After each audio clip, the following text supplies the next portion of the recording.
अमोघ शक्ति देखने वाले सभी दर्शकों को पंडित अखिलेश चौधरी जी का प्रणाम। नमन मित्रों, 100 में से 70 प्रश्न सिर्फ वशीकरण के आते हैं। 70 लोगों को सिर्फ वशीकरण करना है, करवाना है।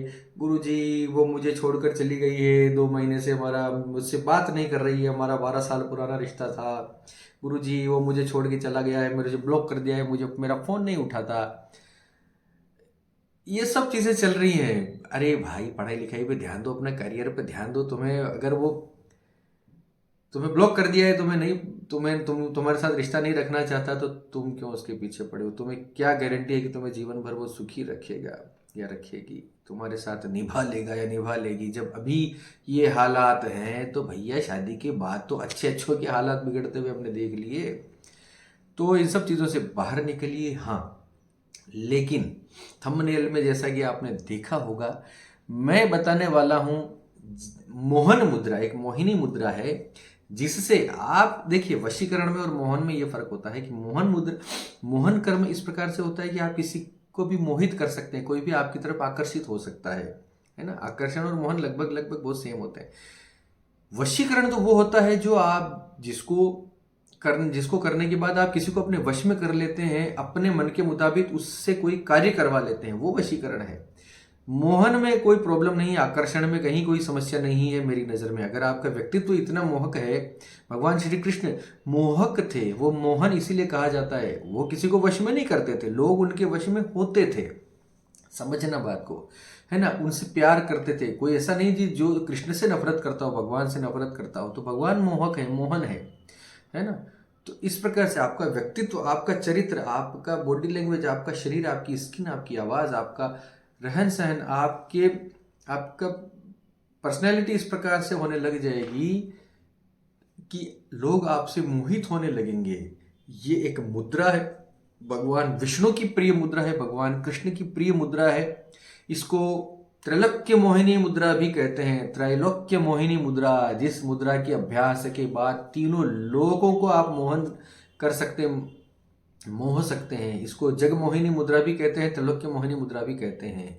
ये मुद्रा का अभ्यास आपके जीवन में अट्रैक्शन पावर बढ़ाएगा। आपको आपके अंदर एक ऊर्जा बढ़ेगी, आपके अंदर जीने की इच्छा बढ़ेगी। जो भी आपको देखेगा आपसे प्रभावित हुए बिना नहीं रहेगा। मैं फिर समझा देता हूं, ये वशीकरण नहीं है।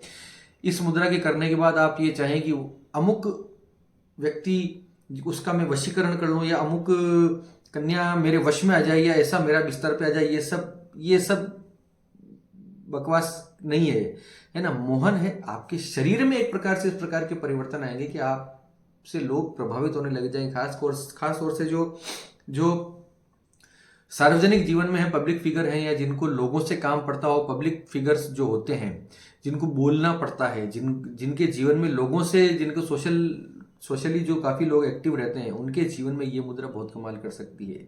एक एक मिनट दिन में 4 बार, प्रातः संध्या में यानी सुबह सुबह सूर्योदय के आसपास, एक दिन में 12 बजे 1 बजे के लगभग, एक सायंकालीन संध्या समय 6 7 8 बजे के लगभग, एक रात को सोने से पहले।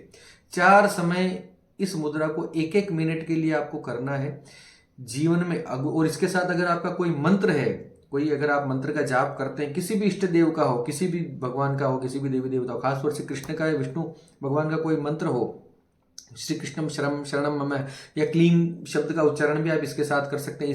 इस मुद्रा के साथ आप क्लीम क्लीम क्लीम क्लीम क्लीम इस प्रकार से आप करेंगे, तभी आपको बहुत जबरदस्त लाभ देखने को मिलेंगे। 4 महीने तक कंटिन्यू कीजिए। बहुत ज्यादा बातें हो गई, सीधे सीधे मुद्रा पे आ जाता हूं।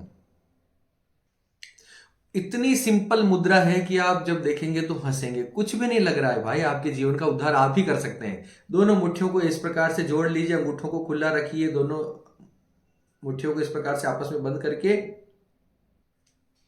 फिर से बता देता हूं, दोनों मुट्ठियों को इस प्रकार से जोड़ना है और दोनों अंगूठे को आपस में इस प्रकार से खड़ा करके जोड़ दीजिए। बस ये हो गई त्रैलोक्य मोहिनी मुद्रा, जगन मोहिनी मुद्रा। इस मुद्रा को करके नियमित रूप से अभ्यास कीजिए, लाभ लीजिए, अपने जीवन को बेहतर बनाइए, हमारे समाज को बेहतर बनाइए। नैतिक रास्ते पर चलिए, सत्य बोलिए, ईमानदार रहिए, अपने गुरुजनों का, माता पिता का सम्मान कीजिए, वही सबसे बड़े हैं। अपने ईश्वर के प्रति अपनी आस्था को प्रगाढ़ कीजिए, अपने आत्मविश्वास को ऊंचा रखिए, जीवन अपने आप सुंदर होने लग जाएगा। धन्यवाद। सर्वे भवन्तु सुखिनः।